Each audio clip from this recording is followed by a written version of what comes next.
हिंसा और फिर समझौता बुंदेलखंड की खासियत बन चुकी है। मानिए जैसे एक ही घटना के दो पहलू। महोबा की रहने वाली केसर का कहना है कि उनके पति रामदयाल और अन्य घर वाले उनके साथ सालों से मारपीट करते आ रहे हैं और इसके बावजूद केसर समझौता करके उनके साथ रहने को तैयार है। शादी के पहले से ये है कि कुछ लेन देन की वजह से पहले मारपीट करते रहे हैं। शुरुआत साल शादी के जहाँ 1 साल भाई है तो जब तब वहीं से मारपीट चालू कर दी है।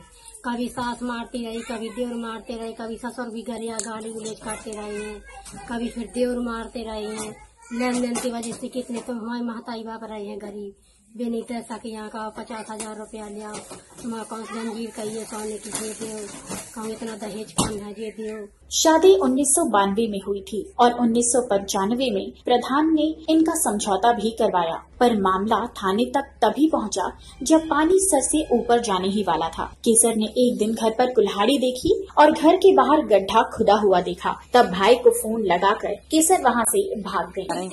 करती आई है कि चलो मोए बाप महताई गरीब है, भाई मोए छोटे छोटे रहे हैं कि लावा नहीं परसता, इतने छोटे छोटे हाथे 2-2, 3-3 साल की हाथी मोए जब शादी हुई थी, जब से यही मुसीबत उठाता है कि पहले महताई की तबीयत खराब रही है तो चलो वहाँ अंगूठी गिरी पा लिया, हमारे बाप महताई निहाल लड़ने लागे की पार्टी बिलात है आदमन की, तो इसकी वजह से उठाता है मुसीबत।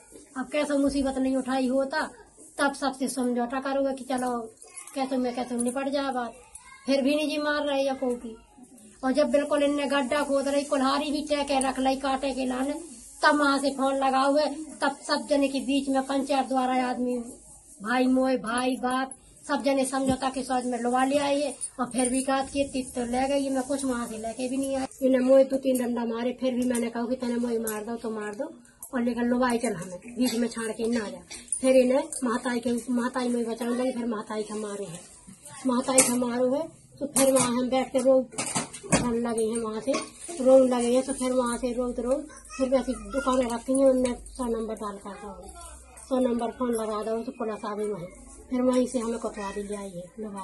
रामदयाल ने अपनी दिक्कत का बयान दिया कि केसर मायके बहुत जाती हैं और शायद उससे भी बड़ी परेशानी उनकी ये है कि वो अपने मन का करती हैं। ना फैसला होकर भीतर से थी, मतलब वो लोग निकले तो वह महतारी कहा थी कि मैं भेजियो अपने वाले मायके ले, तो मैंने कहो कि जब 1 साल से बनिया मतलब पता नहीं मैं के भिजवाई ऐसी बात आ गई थी। वह कहा थी कि मतलब मैं करियो अपने मन का हमार मतलब। रामदयाल के भाई हल्के ने साफ कह दिया कि सबके घर अलग हैं, तो वो इस बारे में ज्यादा नहीं जानते, पर केसर को बच्चलन करार करने में उन्होंने देर नहीं लगाई। वहीं केसर के भाई नंद किशोर बताते हैं कि उन्हें रामदयाल की ओर से धमकियां दी जा रही हैं। तो हमें 1 साल से हो गए समझाती हूँ कि अपना मशवरा कर लो, हर चीज कर लो, ये मानते नहीं, तरह तरह की धमकी दिए थे।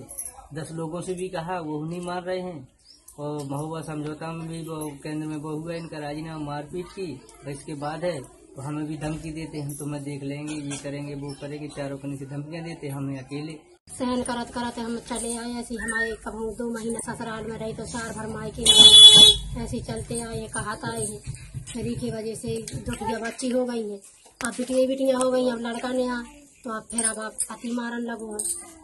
अभी पढ़ाई कर रही हो? क्यों? मार्क्स नहीं दी है, सो नहीं पढ़ाई। किसने नहीं दी? पापा ने। लेने गए थे? हाँ। कौन गया था? मामा गए थे। क्या कह रहे थे? कह रहे थे हमको नहीं देना है, यहाँ पढ़ना हो तो यहीं आगे पढ़े। पापा के पास जाना है?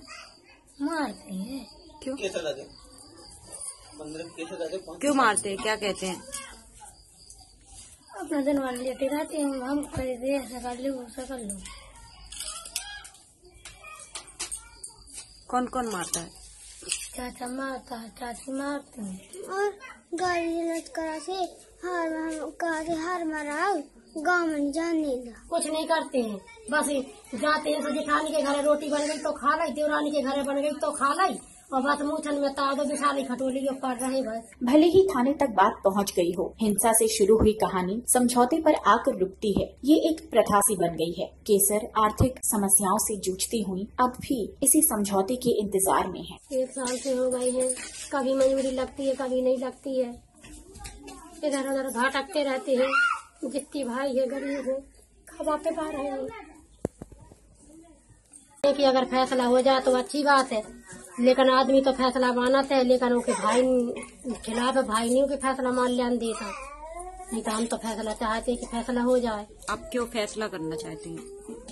अब जो फैसला करना चाहते कि बुला लो, अगर जो फैसला में आ जाए तो सही है। क्यों करना चाहती हैं? आपको क्यों लगता है कि समझौता कर लेना चाहिए? हम जो चाहते हैं कि लड़की सियानी है, शादी लाख है, इसकी वजह से कह रहे हैं बच्चन की पढ़ाई बर्बाद है। फिर बच्चे पढ़े ना तो फिर का होते अनपढ़ी रह गए हैं। इसकी वजह से समझाते कि अगर फैसला होगा तो अच्छी बात है। मुकदमा में है तो बच्ची की शादी करने पड़ेगी, पढ़ते 2-3 साल बाद शादी लाख है। एक ही वजह से कहा थे कि अगर फैसला हो जाए तो अच्छी बात है।